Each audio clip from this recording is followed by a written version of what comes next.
فصل في الحث على طلب العلم والعمل والتعليم واطلب علوم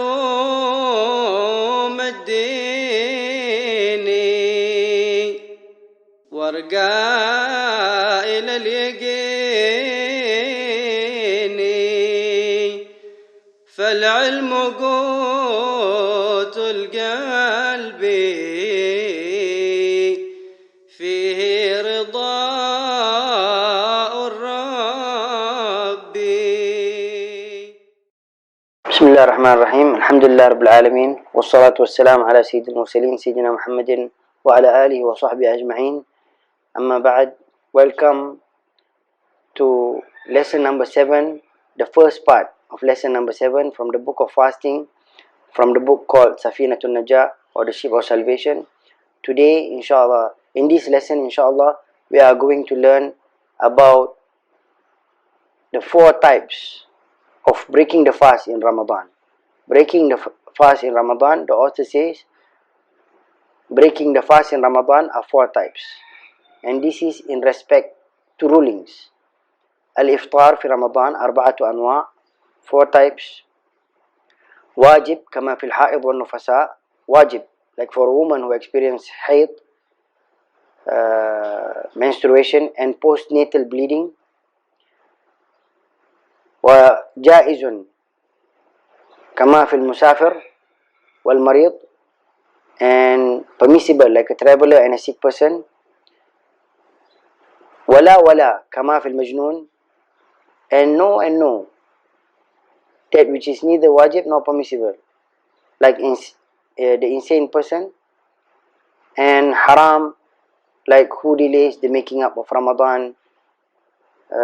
حرام ومحرم كمن أخر رمضان أخر قضاء رمضان مع تمكنه حتى ضاق الوقت عنه. Haram, like he who delays the making up of Ramadan despite having the capability to do so until the time does not permit it. So we go through this inshallah one by one. The first one, the hukum wajib, which means the ruling is wajib, compulsory for that person to actually break their fast. This goes for kama fil ha'id wal nufasa. It is compulsory for them to actually break their fast. And for the haid and nufasa, this is because Sayyidatuna Aisha say, umirna bi qada'i as-sawm wa la nu'mar bi qada'i as-salah. So they have to make up their fast, and they don't have to make up their salah, their prayer. So we know from here that it is wajib for them to actually not fast. But is it compulsory for them to eat? It is not compulsory for them to eat. So assuming there's a woman who says, I'm on a diet. My diet says I don't eat for 2 whole days. Subhanallah. So she does not want to eat for 2 days because of her diet, not because of the Shar'i fasting. She did not intend fasting, but she just intends this is for her diet. It is allowed for her. It is only haram for her to continue fasting with the intention of fasting. The second one is permissible. The ruling is permissible to break their fast, but it is not compulsory. And this goes for like a traveler and a sick person. It is allowed for them. If the person is traveling, it is allowed for them to break their fast. Of course, they have to make up for it. The same thing for a sick person. But in a sick person, there is a what is the kind of sickness? We have to look into that. So, for example, the person has an injury in his hands. That does not actually prevent him from fasting. So for a person who is a traveler, for a person who is sick and has for example, an injury in his hand, that does not prevent him from fasting. So we say you are not allowed to break your fast. The other type is a person who thinks, maybe because of previous experience or because a doctor, a valid doctor tells him, a just doctor tells him, look, this might cause, it is not guaranteed, but it might cause that you might be harmed. It might maybe prolong the days that you are sick. It might maybe cause you to die, cause death, or cause you to lose a body part. So in this situation, we say you are allowed to break your fast, but it is not compulsory. But if the doctor says this will definitely cause your destruction, this will definitely cause you to die, this will definitely cause you to lose a limb, then we say it is compulsory for that person to break their fast. It might be difficult for some people, but actually it is wajib.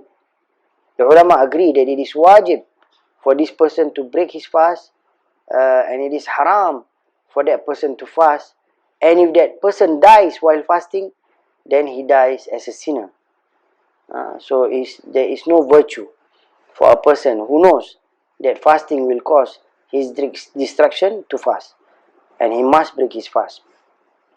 So here it is permissible if a person thinks that this might cause,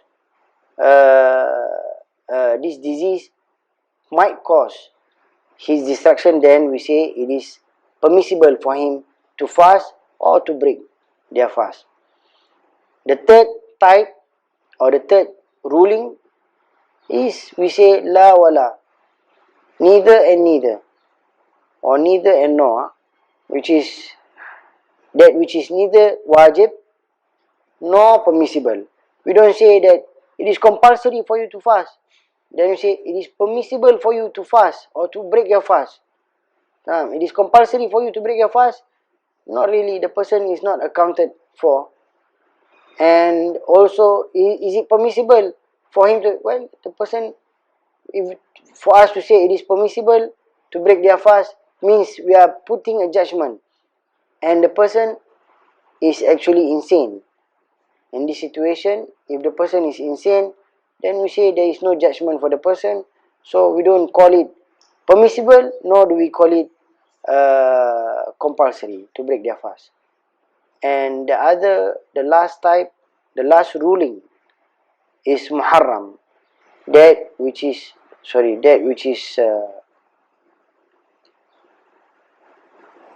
haram.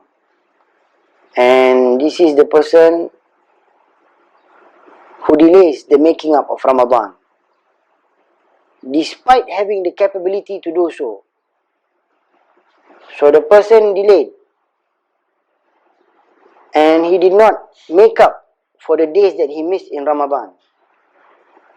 And when we say why you did not make it up, well, he say it is not compulsory to do it immediately. So he delayed this fasting until the time becomes very little. So for example, he missed 10 days from Ramadan because he was traveling or sick, and then we say, okay, now you have to make up for it. Now there are 10 days left before Ramadan. We say it is not permitted for you to break your fast now. You have to fast. It is not permitted for you to break your fast. So we know from this that from this division, we know that there are some people, it is wajib for some people to break their fast, and we know that it is permissible. Like this is like those who are having menstruation or postnatal bleeding, nifas, haid or nifas.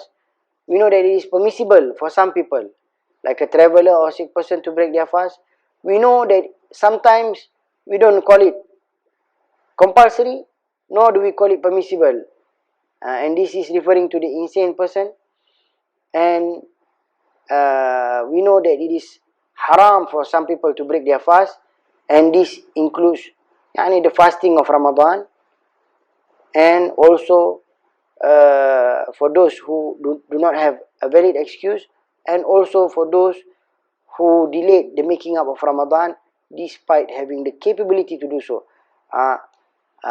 This, when we say this, which means we say that those who did not have the capability to do so, who were sick the whole year, for example, does not have to make it up, because even though the time is not valid, because for this person he still have the excuse until the time does not permit it. We know from here that also the making up for Ramadan, it is not compulsory to make up Ramadan immediately, unless the person, when he broke his fast, he broke it without any valid excuse. Haram. He just, why you are not fasting? But I'm being sinful, I don't want to fast, so I'm being disobedient to Allah, yani astaghfirullah. So for this person, because it is his own shortcoming, or a person who fasted, did not fast, thinking that it